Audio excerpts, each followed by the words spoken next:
Hello everyone, welcome to my channel love Kadiya. हम लोग यहाँ स्टडी कर रहे हैं क्लास 8 स्टैंडर्ड की। ये एनसीईआरटी की ये बुक है। एनसीईआरटी की ये साइंस की बुक है और दहन ज्वाला चैप्टर नंबर 6 आज हम स्टडी करने वाले हैं। यहाँ पर दहन का मतलब क्या होता है? किसी भी चीज को जलाना। रासायनिक प्रक्रम जिसमें पदार्थ ऑक्सीजन से अभिक्रिया करके ऊष्मा देता है, आपका दहन कहलाता है। जिस पदार्थ का दहन होता है वो दाह्य पदार्थ कहलाता है।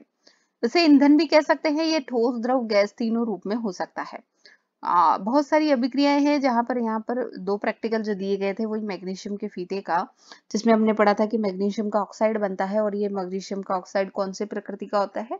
क्षारीय प्रकृति का होता है। अभिक्रिया और मैग्नीशियम कास्ट कोयला, सॉरी, अभिक्रियाओं में मैग्नीशियम और कास्ट कोयला क्या है? दाह्य पदार्थ यहाँ पर है। नेक्स्ट हम इसके बाद देखेंगे इसमें कि किस तरीके से जो आग को जलने के लिए हवा यानी वायु की आवश्यकता होती है, क्योंकि वायु में ऑक्सीजन उपस्थित होती है और ऑक्सीजन जो है वो अग्नि को जलने में सहायता प्रदान करती है। तो यहाँ पर अगर हम जलती हुई मोमबत्ती को कांच के ग्लास से ढक देते हैं तो मोमबत्ती बुझ जाती है। ऐसा इसलिए होता है क्योंकि यहाँ पर कार्बन डाइऑक्साइड यहाँ पर इकट्ठी हो जाती है इस ग्लास में और वो क्या है, इसको बंद कर देती है। अक्सर यदि कोई व्यक्ति को आग लग जाती है तो उसे हम कंबल में लपेटते हैं। वो भी एक वजह है, क्योंकि उससे क्या होता है, आग को हवा नहीं मिल पाती और वो जल नहीं पाती। सूर्य से ऊष्मा और प्रकाश जो है वो नाभिकीय अभिक्रियाओं द्वारा उत्पन्न होते हैं। ये आपका सवाल यहाँ से निकलता है। सूर्य से ऊष्मा हमें किस प्रक्रिया द्वारा प्राप्त होती है? तो नाभिकीय अभिक्रिया द्वारा प्राप्त होती है। देखिए, आपके 8th स्टैंडर्ड में भी नाभिकीय अभिक्रिया का यहाँ पर जिक्र कर दिया गया है। जंगल में आग किस तरीके से लगती है कि गर्मियों में क्या होता है कि ये जो बड़े बड़े पेड़ होते हैं इनमें बहुत तेज हवा चलती है और उसके कारण में घर्षण के कारण इनमें अग्नि उत्पन्न हो जाती है और जंगल में आग लगने की स्थिति उत्पन्न हो जाती है। वह न्यूनतम ताप जिस पर कोई पदार्थ जलने लगता है उसे क्या कहते हैं? ज्वलन ताप यहाँ पर कहते हैं। बस आप कहेंगे कि कमरे के ताप पर जो आपकी माचिस की तीली है वो आग नहीं पकड़ती, मगर उसे अगर आप रगड़ के माचिस की जो डिबिया के बगल में वहां पर एक वो सॉल्यूशन लगा होता है उसमें रगड़ेंगे तो उसमें आग पकड़ लेगी। माचिस का इतिहास बहुत पुराना है। प्राचीन मिस्र में गंधक में डुबोए गए चीड़ की लकड़ी को छोटे टुकड़े माचिस की तरह उपयोग किए जाते थे। फिर इसके बाद में एंटीमन ट्राइसल्फाइड और पोटेशियम क्लोरेट और श्वेत फास्फोरस का मिश्रण कुछ गोंद और स्टार्च के साथ मिलाकर उचित लकड़ी से बनी माचिस की तीली के सिरे पर लगाया जाता है। जब इसे खुदरी सतह पर रगड़ा जाता है तो घर्षण की ऊष्मा के कारण श्वेत जो फास्फोरस है वो प्रज्वलित हो जाता है। इससे माचिस की तीली का दहन प्रारंभ हो जाता है, परंतु श्वेत फास्फोरस माचिस उद्योग में काम करने वाले और माचिस का उपयोग करने वाले दोनों के लिए खतरनाक सिद्ध हुआ। आजकल जो है माचिस के सिरे पर केवल एंटीमनी ट्राइसल्फाइड और पोटेशियम क्लोरेट लगा रहता है। रगड़ने वाली सतह पर चूर्णित कांच और थोड़ा सा लाल फास्फोरस लगाते हैं जो कम खतरनाक होता है। जब माचिस की तीली को खुरदरी सतह पर रगड़ा जाता है तो कुछ लाल फास्फोरस श्वेत फास्फोरस में परिवर्तित हो जाता है और ये तुरंत माचिस की तीली के सिरे पर लगे पोटेशियम क्लोरेट से अभिक्रिया कर पर्याप्त ऊष्मा उत्पन्न करता है, जिससे एंटीमनी ट्राइसल्फाइड का दहन प्रारंभ हो जाता है। तो आप ये देखिए कि यहाँ से जो हमारा सवाल बनता है वो ये है कि माचिस के जलने में कौन कौन से यहाँ पर कंटेंट आपके सहायक हुए हैं। तो एंटीमनी ट्राइसल्फाइड का नाम यहाँ आया है, पोटेशियम क्लोरेट का यहाँ नाम आया है। मगर ये सवाल जब पूछा गया था तो उसमें जो आंसर था उसमें था श्वेत फास्फोरस या फिर लाल फास्फोरस। तो आपको जवाब देना है श्वेत फास्फोरस या फिर लाल फास्फोरस, जो भी आपके ऑप्शंस में वहां पर अवेलेबल है। इसके बाद हम देखेंगे कि कमरे के ताप पर यहाँ पर कोई भी चीज नहीं जलती है जब तक कि उसको उस लेवल तक या उस घर्षण तक नहीं ले जाया जाता है जहां तक वो जलना शुरू करे, और ये जो ताप होता है वही उसका क्या कहलाता है? ज्वलन ताप कहलाता है। किसी भी चीज को जलने के लिए उसे ज्वलन ताप तक ले जाना बहुत अधिक जरूरी होता है। ज्वलन ताप के बिना चीजें यहाँ पर नहीं जलती है। फिर इसके बाद हम देखेंगे कि जिन पदार्थों का ज्वलन ताप बहुत कम होता है और जो ज्वाला को सरलता पूर्वक आग पकड़ लेते हैं वो पदार्थ कौन से कहलाते हैं? ज्वलनशील पदार्थ कहलाते हैं, जिनमें पेट्रोल है, एल्कोहल है, द्रवित लिक्विड पेट्रोलियम गैस है। ये सब इसके एग्जाम्पल हैं। अब अगर कहीं आग लग जाती है तो उस पर हम नियंत्रण किस तरीके से प्राप्त करते हैं, यहाँ पर हम देखते हैं। तो फायर ब्रिगेड का आपने नाम सुना होगा। आपके जो शहर है उनमें ब्रिगेड स्टेशन होते हैं, वहां पर आप फोन करके आप तुरंत आवश्यकताएं जो है वहां से सहायता मंगा सकते हैं। ये देखिए, जल सबसे अधिक प्रचलित अग्निशामक है, परंतु जल तभी कार्य कर पाता है जब लकड़ी और कागज जैसी वस्तुओं में आग लगी हो। यदि विद्युत उपकरणों में आग लगी है तो जल विद्युत का चालन करता है, और अगर आप विद्युत उपकरणों की आग को जल से बुझाएंगे तो जो आदमी जल आग बुझा रहा है उसे झटका लग सकता है। तो तेल और पेट्रोल में लगी आग बुझाने हेतु भी जल का उपयोग उचित नहीं होता, क्योंकि क्या होता है कि जल जो होता है वो तेल से भारी होता है, अतः तेल के नीचे चला जाता है और तेल ऊपर जलता रहता है। विद्युत उपकरण और पेट्रोल जैसे ज्वलनशील पदार्थों में लगी आग को कंट्रोल करने के लिए कार्बन डाइऑक्साइड जो है वो सबसे अच्छा अग्निशामक है। ऑक्सीजन से भारी होने के कारण कार्बन डाइऑक्साइड आग को एक कंबल की तरह लपेट लेता है। इससे ईंधन और ऑक्सीजन के बीच का संपर्क टूट जाता है और आग पर नियंत्रण हो जाता है। और सामान्यतः इस कार्बन डाइऑक्साइड का एक लाभ ये भी है कि ये विद्युत उपकरणों को कोई हानि नहीं पहुंचाता। तो इस तरीके के सिलेंडर आपने देखे होंगे, तो इनके अंदर क्या भरी होती है, इनके अंदर कार्बन डाइऑक्साइड यहाँ पर भरी होती है। फिर उसके बाद में हम देखेंगे कि एलपीजी किस रूप में सिलेंडरों में रखी जाती है। सिलेंडर से छोड़े जाने पर कार्बन डाइऑक्साइड बहुत अधिक फैलती है और ठंडी हो जाती है, अतः यह न केवल आग के चारों ओर घेर लेती है बल्कि ईंधन को ताप के नीचे भी ले जाती है, इसलिए यह अति उत्तम अग्निशामक है। CO2 प्राप्त करने का दूसरा तरीका है सोडियम बाइकार्बोनेट यानी बेकिंग सोडा और पोटेशियम बाइकार्बोनेट जैसे रसायनों के पाउडर का भारी मात्रा में छिड़काव। आग के निकट इन पदार्थों से बहुत सी कार्बन डाइऑक्साइड गैस निकलती है, जिसके कारण आग बुझ जाती है। यानी आग बुझाने के लिए आप सोडियम बाइकार्बोनेट यानी बेकिंग सोडा और पोटेशियम बाइकार्बोनेट जैसे रसायनों का उपयोग भी कर सकते हैं। दहन के प्रकार की बात करें हम, तो तेज गति से गैस तेजी से जलने लगती है तथा ऊष्मा प्रकाश उत्पन्न करती है। तो जो तेज गति से दहन होता है उसे तीव्र दहन यहाँ पर हम कहते हैं गैस स्टोव में। इसी प्रकार फास्फोरस जैसे कुछ पदार्थ है जो कमरे के ताप पर वायु में स्वतः ही जल उठते हैं, इससे हम क्या कहते हैं, स्वतः दहन यहाँ पर कहते हैं। कोयले की खानों में कोयले की धूल के स्वतः दहन के साथ कई बार खतरनाक अग्निकांड हो चुके हैं। जंगल में स्वतः अग्निकांड भी अधिक गर्मी के कारण होते हैं, कभी आकाश से बिजली के कारण भी होते हैं, परंतु जंगल में आग अधिकतर मनुष्य की लापरवाही से ही लगती है।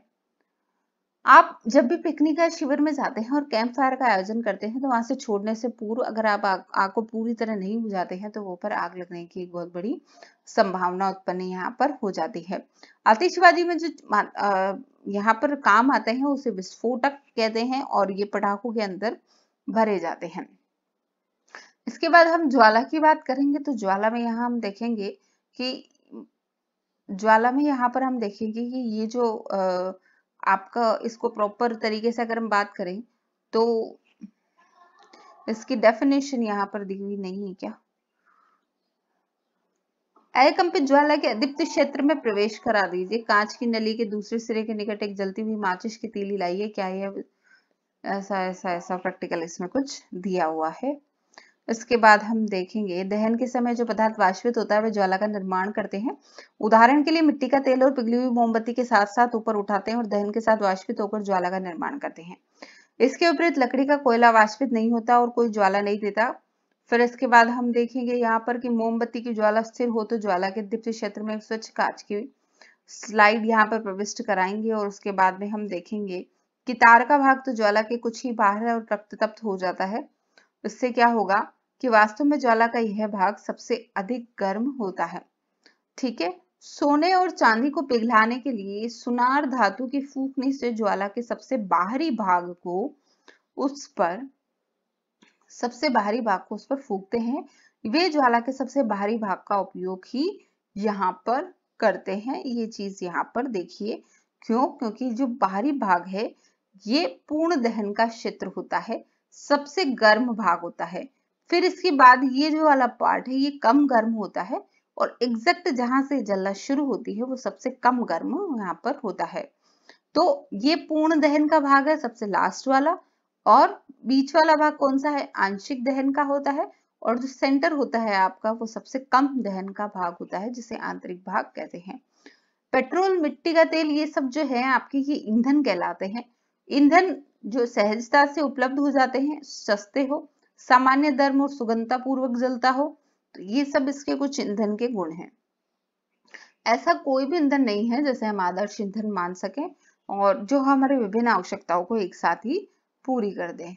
ईंधन दक्षता की बात करें तो ईंधन के 1 किलोग्राम के पूर्ण दहन से प्राप्त ऊष्मा ऊर्जा की मात्रा उसका ऊष्मीय मान कहलाती है। ईंधन के ऊष्मीय मान को किलो जूल प्रति किलोग्राम यानी केजी पर केजी में किलो जूल प्रति किलोग्राम मात्रक द्वारा प्रदर्शित किया जाता है। कुछ ईंधनों के ऊष्मीय मान यहाँ पर हम देख सकते हैं कि गोबर के उपले जो है वो 6000 से 8000, लकड़ी जो है वो 17000, 25000 लमसम कोयला, आपका पेट्रोल 45000, मिट्टी का तेल भी इसी रेंज में, डीजल भी इसी रेंज में। मेथेन सीएनजी की और एलपीजी की बात करें तो 50 और 55 वाली रेंज में आती है। बायोगैस की अगर बात करें तो 35 से 40,000 और हाइड्रोजन जो है वो सबसे फास्ट जलती है 1,50,000। ठीक है। लकड़ी, कोयले और पेट्रोल जैसे कार्बन ईंधन बिना जले कार्बन कण छोड़ते हैं। ये सूक्ष्म कण खतरनाक प्रदूषण फैलाते हैं और दमा जैसी बीमारियों को उत्पन्न यहाँ पर करते हैं। पहले गांव में क्या होता था, औद्योगिक ईंधन के रूप में लकड़ी का उपयोग होता था। अब कोयले और एलपीजी गैस का इसमें उपयोग यहाँ पर होता है क्योंकि ये आसानी से उपलब्ध भी हो जाता है और सस्ता भी होता है। लकड़ी को जलाने से बड़ी मात्रा में धुआं उत्पन्न होता था जो कि मनुष्य के श्वसन के लिए काफी नुकसानदायक होता था। इसमें मोस्ट ऑफ में दमे की शिकायत यहाँ पर पाई जाने लगी थी। इसके बाद यहाँ पर हम देखेंगे कि इन ईंधनों का अपूर्ण दहन जो है वो कार्बन मोनोऑक्साइड गैस देता है जो कि बहुत ही विषैली गैस है। यदि बंद कमरे में कोयला जलना खतरनाक होता है तो उत्पन्न कार्बन मोनोऑक्साइड गैस कमरे में सो रहे व्यक्तियों की मृत्यु भी हो जाती है।